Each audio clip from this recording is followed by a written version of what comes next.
Hello, എല്ലാവർക്കും എൻ്റെ പുതിയൊരു വീഡിയോയിലേക്ക് സ്വാഗതം. അപ്പം ഞാൻ ഇന്ന് വന്നിട്ടുള്ളത് കുറേ നാളായിട്ട് ഓൺ വോയിസ് ഒക്കെ ഇട്ടിട്ട് ഒരു ഇൻഫർമേഷൻ വീഡിയോ എന്ന് വേണമെങ്കിൽ പറയാം അല്ലേ.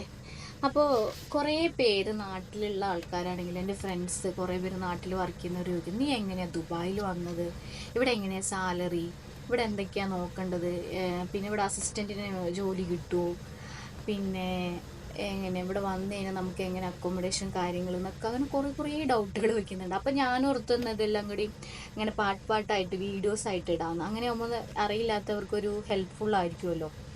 അപ്പോൾ ആദ്യമായിട്ട് ഞാൻ പറയുന്നതെന്ന് വെച്ച് കഴിഞ്ഞാൽ ഇവിടെ അസിസ്റ്റൻറ്റ് നേഴ്സും BSc നേഴ്സും രണ്ടുപേർക്കും ഇവിടെ ഹോസ്പിറ്റലാണെങ്കിൽ പോലും ജോലി കിട്ടും കേട്ടോ. അത്യാവശ്യം നല്ല സാലറിയിൽ തന്നെ ജോലി കിട്ടും.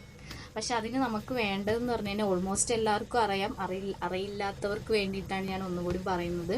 DHA ലൈസൻസ് വേണം. അതായത് ദുബായ് ഗവൺമെൻറ് അതോറിറ്റിയുടെ ഒരു എക്സാം ഉണ്ട്, DHA എന്ന് പറഞ്ഞത്. അത് നമ്മളിപ്പോൾ ഓരോ കൺട്രിയിലും ഓരോന്ന്, ഖത്തർ പ്രോമെട്രി, സൗദി പ്രോമെട്രി, ഈ ദുബായിലാണെങ്കിൽ ദുബായ് ഹെൽത്ത് അതോറിറ്റിയുടെ എക്സാം, ഇനിയിപ്പോൾ ഈ എന്താ പറയുക അബുദാബി ആണെങ്കിൽ നമുക്ക് DOH വേണം, ഇനിയിപ്പോൾ ഷാർജ ഫുജറ ഭാഗത്തൊക്കെ ആണെങ്കിൽ MOH വേണം. അങ്ങനെ ഓരോ ഈ ഇതിലേക്കും ഓരോരോ കാറ്റഗറിയിലായിട്ടുള്ള എക്സാമാണ്. അപ്പോൾ ആ എക്സാം മൾട്ടിപ്പിൾ ചോയ്സ് ക്വസ്റ്റ്യൻസും കാര്യങ്ങളുമാണ്. അതിൽ നമുക്ക് 100 ക്വസ്റ്റ്യൻ ഉണ്ട്. ഞാനൊരു 6 വർഷം മുന്നേ എഴുതിയതാട്ടോ, ഇപ്പോഴും അതുപോലെ തന്നെ ആവുമെന്ന് വിചാരിക്കുന്നു. നമുക്ക് നമ്മൾ പഠിച്ച സിലബസ് റിലേറ്റഡ് ആയിട്ടുള്ള ക്വസ്റ്റ്യൻസ് തന്നെയാണ്. എല്ലാവർക്കും തന്നെ എളുപ്പം പാസ്സാവാൻ പറ്റുന്ന ഒരു എക്സാമാണ്, വേണമെന്ന് വിചാരിച്ചാട്ടോ.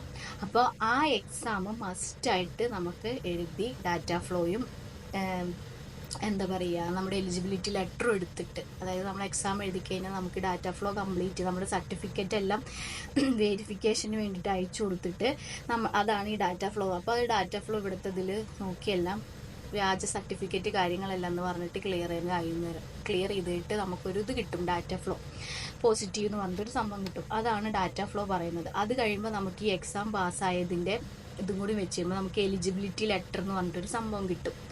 അപ്പോൾ അതാണ് നമുക്ക് വേണ്ടത്. അതാണ് നമ്മുടെ ലൈസൻസ് എന്ന് പറഞ്ഞാൽ എലിജിബിലിറ്റി ലെറ്റർ. അതായത് നമുക്ക് ഇവിടുത്തെ ഹോസ്പിറ്റലിലോ എവിടെയാച്ചാൽ വർക്ക്